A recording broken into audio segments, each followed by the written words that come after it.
You know, it'd be cool if we had some more professional pictures in our intro. Just saying. Now back to our regularly scheduled intro.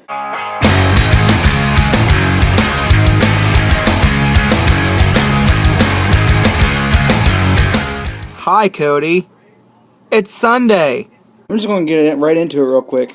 And here we go. So yesterday you gave me the topic of passages or parts of books that I liked, and to read them on camera. Not necessarily poetry, but find out what I, not really find out, but pick and choose what I liked from certain books and put them on video. So here we go. Can't take too much time because I've got 7 books, as you can see, and I've got to get to those real quick. I don't want this video to be too long. Alright, so the first passage actually comes from one of my all-time favorite books, The Hobbit. I have a leather-bound, gold-gilded version that's got a color map on the inside. I am very proud of this book.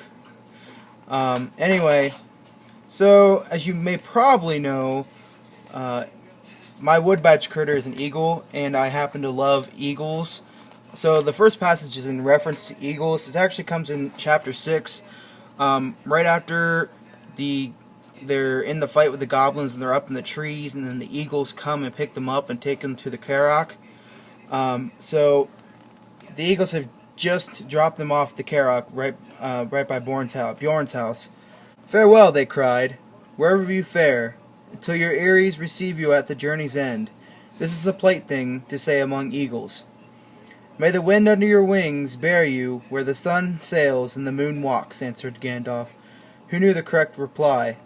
And so they parted, and though the Lord of the Eagles became in after the days the king of all birds, and wore a golden crown, and his 15 chieftains golden collars, made of gold that the dwarves gave them, Bilbo never saw them again, except high and far off in the battle of the 5 armies. But as that comes at the end of this tale, we will say no more about it just now. So I just like that, the reference, like the reply back and forth between the eagles and Gandalf, a bunch of reference to eagles and the way they live, because Ares, that's what you call a bunch of eagles, and that's like where they make their home. It's called an eyrie. The nest is called an eyrie. The next passage comes from H.G. Wells' War of the Worlds. This is a book that I picked up at a rummage sale. Happened to see it. And I'm actually going to be reading from the epilogue. Right near the end, it's after the aliens have died, and he's talking about different things. So, the broadening of men's views that has resulted can scarcely be exaggerated.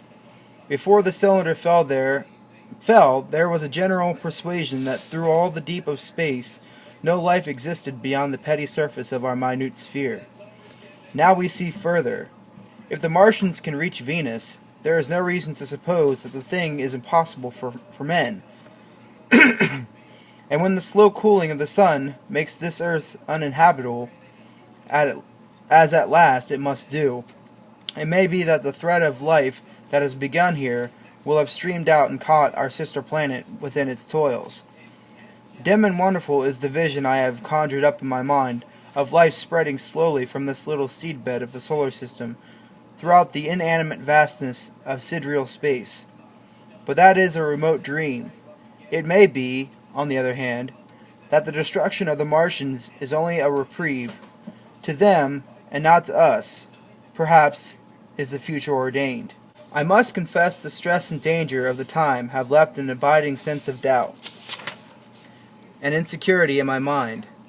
I sit in my study writing by lamplight, and suddenly I see again the healing valley below, set with writhing flames, and feel the house behind and about me empty and desolate. I go out into the Bayfleet Road, and vehicles pass me, a butcher boy in a cart, a cab full of visitors, a workman on a bicycle, children going to school, and suddenly they become vague and unreal, and I hurry again with the artillerymen through the hot, brooding silence. Of a night I see the black powder darkening the silent streets, and the contorted bodies shrouded in that lair. They rise upon me tattered and dog-bitten. They gibber and grow fiercer, paler, uglier, mad distortions of humanity at last, and I wake, cold and wretched, in the darkness of the night.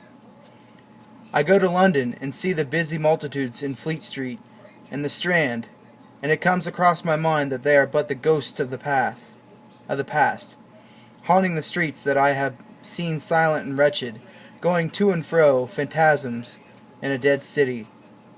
The mockery of life in a galvanized body. And strange, too, it is to stand on Primrose Hill, as I did but a day before, writing this last chapter. To see the great province of houses, dim and blue through the haze of the smoke and mist, vanishing at last into the vague lower sky. To see the people walking to and fro among the flower beds on the hill. To see the sightseers about the Martian machine that stands there still. To hear the tumult of playing children, and recall the time when I saw it all bright and clear-cut, hard and silent, under the dawn of the last great day. And strangest of all, is it to hold my wife's hand again, and to think that I have counted her, and she has counted me, among the dead. I really like that ending.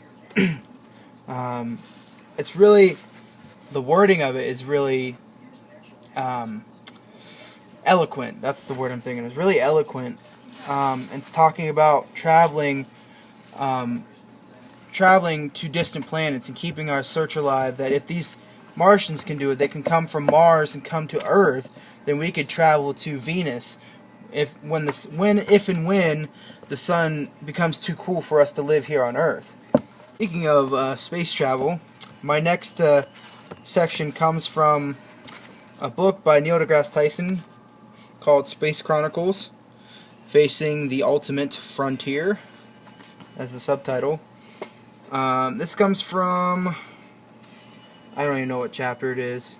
It's just called The Allure of Space. And I'm going to be reading mid-chapter here, but there's still hope for us. You can learn something deep about a nation when you look at what it accomplishes as a culture. Do you know the most popular museum in the world over the past decade? It's not the Metropolitan Museum of Art in New York. It's not the Uffizi pronunciation, I don't know, in Florence. It's not the Louvre in Paris.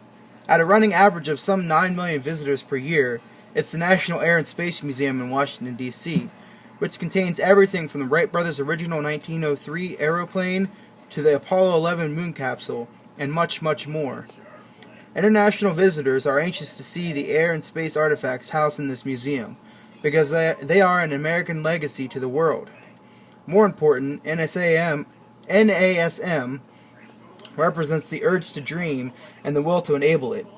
These traits are fundamental to being human and have fortuitously coincided with what it has meant to be an American. When you visit countries that don't nurture these kinds of ambitions, you feel the absence of hope. Owing to all manner of politics, economics, and geography, people are reduced to worrying only about the day's shelter or the next day's meal. It's a shame, even a tragedy, how many people do not get to think about the future. Technology coupled with wise leadership not only solves these problems, but enables the dreams of tomorrow. For generations, Americans have expected something new and better in their lives with every passing day. Something that will make life a little more fun to live and a little more enlightening to behold. Exploration accomplishes this naturally. All we need to do is wake up to this fact. The greatest explorer of recent decades is not even human. It's the Hubble Space Telescope, which offered everybody on Earth a mind-expanding window to the cosmos. But that hasn't always been the case. When it was launched in 1990, a blunder in the manufacture of the optics generated hopelessly blurred images, much to everyone's dismay. 3 years would pass before corrective optics were installed, enabling the sharp images we now take for granted. What to do during these 3 years of fuzzy images? It's a big, expensive telescope. Not wise to let it orbit idly. So we kept taking data, hoping some useful science would nonetheless come of it. Eager astrophysicists at Baltimore Space Telescope Science Institute, the research headquarters for the Hubble, didn't just sit around. They wore suits. They wrote suites of advanced image processing software to help identify and isolate stars in the otherwise crowded, unfocused fields the telescope presented to them. These novel techniques allowed some science to get done while the repair mission was being planned. Meanwhile, in collaboration with Hubble scientists, medical researchers in the Lombardi Comprehensive Cancer Center at Georgetown University Medical Center in Washington, D.C., recognized that the challenge faced by astrophysicists was similar to that faced by doctors in their visual search for tumors in mammograms. With the help of funding from the National Science Foundation, the medical community adopted these new techniques to assist in the early detection of breast cancer. That means countless women are alive today because the idea is simulated by a design flaw in the Hubble Space Telescope. You cannot script these kinds of outcomes, yet they occur daily. The cross-pollination of disciplines almost always creates a landscape of innovation and discovery. Nothing accomplishes this like space exploration, which draws from the ranks of astrophysicists, biologists, chemists, engineers, and planetary geologists, whose collective efforts have a capacity to improve and enhance all we have come to value as a modern society. How many times have we heard the mantra, "Why are we spending billions of dollars up there in space when we have pressing problems down here on Earth?" Apparently, the rest of the world has no trouble coming up with good answers to this question, even if we can't. Let's re-ask the question in an illuminating way. As a fraction of your tax dollar today, what is the total cost of all spaceborne telescopes, planetary probes, the rovers on Mars and the International Space Station, the Space Shuttle, telescopes yet to orbit, and missions yet to fly? Answer: 0.5% of each tax dollar. Half a penny. I'd prefer were more, perhaps 2 cents on the dollar. Even during the storied Apollo era, peak NASA spending amounted to little more than 4 cents on the tax dollar. At that level, the vision for space exploration would be sprinting ahead, funded at a level that could reclaim our preeminence on the frontier we pioneered. Instead, the vision is just ambling along, with barely enough support to stay in the game, and insufficient support ever to lead it. So with more than 99 out of 100 cents going to fund all the rest of the nation's priorities, the space program does not prevent, nor has it ever prevented, other things from happening. Instead, America's former investments in aerospace have shaped our discovery-infused culture in ways that are obvious to the rest of the world, whether or not we ourselves recognize them. But we are a sufficiently wealthy nation to embrace this investment in our own tomorrow, to drive our economy, our ambitions, and above all, our dreams. So, this video is going to be a little long, and I don't have enough space on the iPad right now to record all the video that I want to. So what I'm going to do is I'm going to end this video here. I might add little things to the end of this video, and then I'm going to go into part 2 with the other 4 books that I had picked. Look, a card signed by Neil deGrasse Tyson. So the reason I'm doing that is so I can save the movie and I can delete a bunch of the videos so that I free up some space, and then I can go into making the second video. So this is the end of part 1.